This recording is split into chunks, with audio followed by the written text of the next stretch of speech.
Hello दोस्त, नमस्ते, प्रणाम। मैं आपकी सुनीता सिंह स्वागत करती हूँ दोस्तों आप सभी का।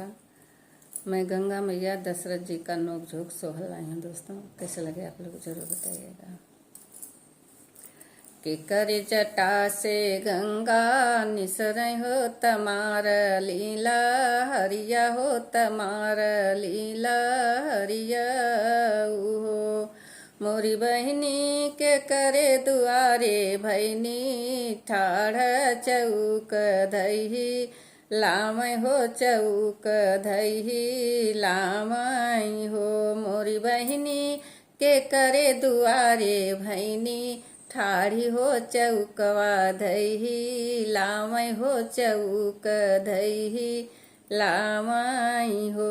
शिव के जटा से गंगा निसर हो तो राम शिव के जटा से गंगा निसर हो तमार हरिया हो तमार लीला हरिया हो।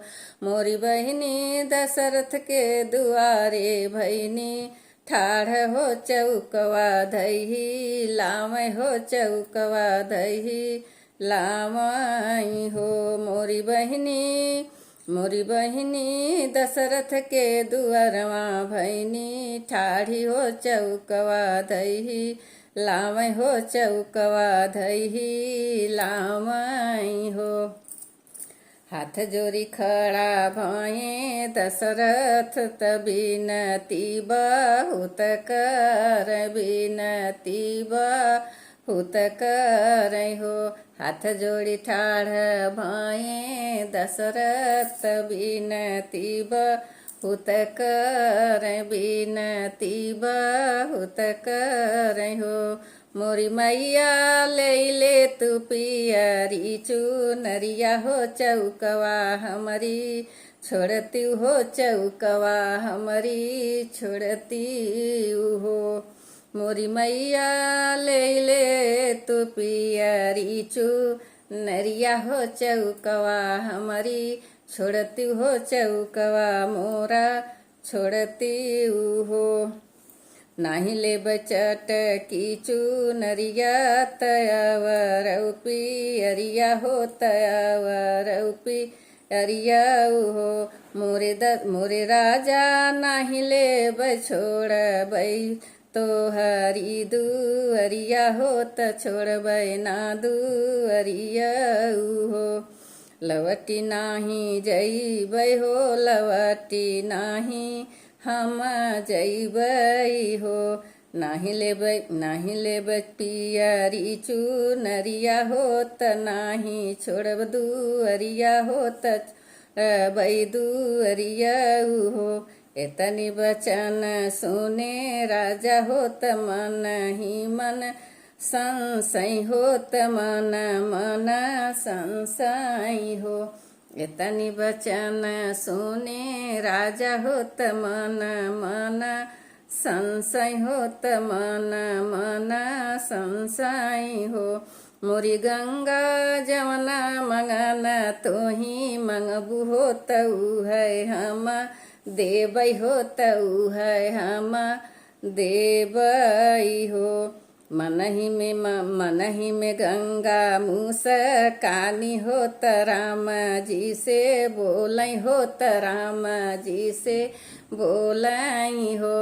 मनहि में गंगा मुस्कानी हो त राम जी से बोलै हो त राम जी से राजा जी से बोलै हो त राजा जी से बोलै हो। मोरे राजा राम जी के छूट मोरे राजा राम जी के छुअबै चरनिया तबही चौक छोड़बै हो तबही चौक छोड़बै हो।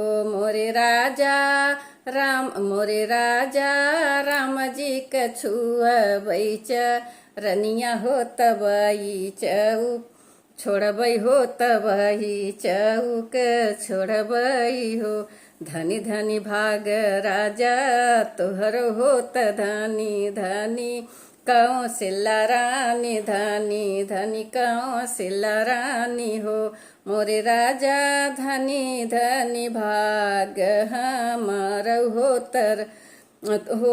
तरस हम पाए हो तरस हम पाए हो मोरे राजा धनी धनी भाग हमार हो तरस हम पाए हो तरस हम पाए हो मोरे राजा पाए मैं हरि कच रनिया होत जीवन सफल भय जीवन सफल भय हो मोरे राजा पाए हम हरि कच रनिया होत जीवन सफल भय जीवन सफल भय हो हंसी हंसी छोड़ चौकिया हो तलवटी हम जाबै हो लवटी हम जाबै हो के करे जटा से गंगा निसरै तमारैल हरिया तमारैल हरिया हो मोरी बहिनी के करे दुआरे भैनी ठाढ़ हो चौकवा धैही लामै हो चौकवा धैही लामै हो मोरी बहिनी के करे दुआरे भैनी ठाढ़ी हो चौकवा धैही लामै हो चौकवा धैही लामै हो। जय भगवान जी, जय राम जी। तो दोस्तों, ये गंगा मैया दशरथ जी का नोक झोंक गीत आप लोग को सोहर कैसा लगा जरूर बताइएगा कमेंट में दोस्तों। तब तक के लिए बाय बाय।